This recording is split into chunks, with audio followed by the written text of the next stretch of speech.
Penulisan popular ataupun penulisan kreatif memerlukan elemen imajinasi dalam diri seseorang.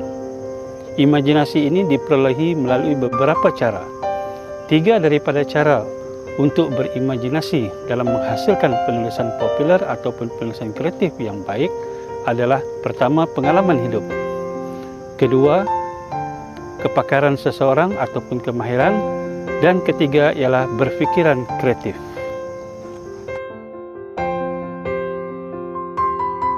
Salah satu dari punca itu ialah pengalaman hidup.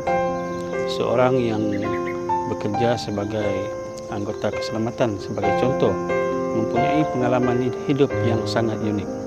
Seorang ahli bombat juga mempunyai pengalaman hidup yang berbeza dengan kerjaya-kerja yang lain. Pendek kata, pengalaman hidup itu merupakan satu sumber yang sangat baik untuk menghasilkan penulisan popular yang sedap dibaca. Punca imajinasi yang kedua untuk menghasilkan penulisan popular ataupun penulisan kreatif yang baik ialah kemahiran. Kemahiran di sini merujuk kepada kepakaran tertentu seorang penulis. Sebagai contoh, seorang guru yang mengajar berbagai jenis subjek boleh menggunakan kepakaran beliau dalam subjek yang diajar sebagai sumber untuk berimajinasi.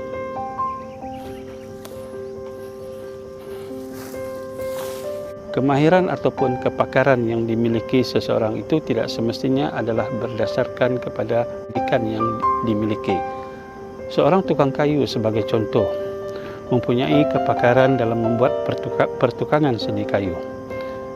Penulis yang baik boleh menggunakan pengalaman sebagai tukang kayu untuk menghasilkan penulisan yang unik.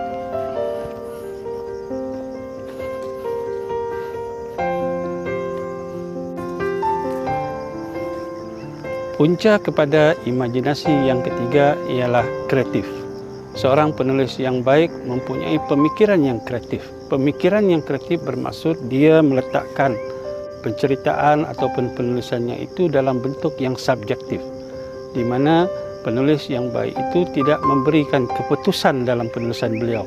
Sebaliknya, para pembaca yang akan membuat keputusan berdasarkan bahan yang dibaca tadi. Justru itu, para penulis perlu mengelakkan penulisan-penulisan yang berbentuk objektif. Sebab akhirnya apabila kita membuat suatu penulisan yang berbentuk objektif, ia akan menimbulkan kritikan di belakang hari.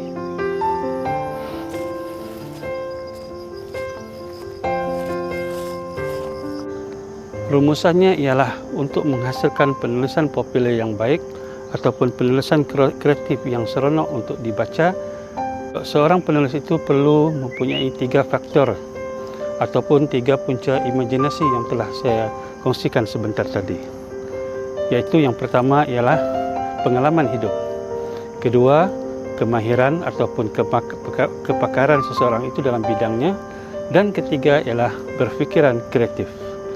Banyak lagi punca-punca imajinasi yang ingin saya kongsikan dengan saudara dan saudari sekalian. Nantikan saya ikuti kursus teknik penulisan populer bersama saya, WKS Dr. Jack.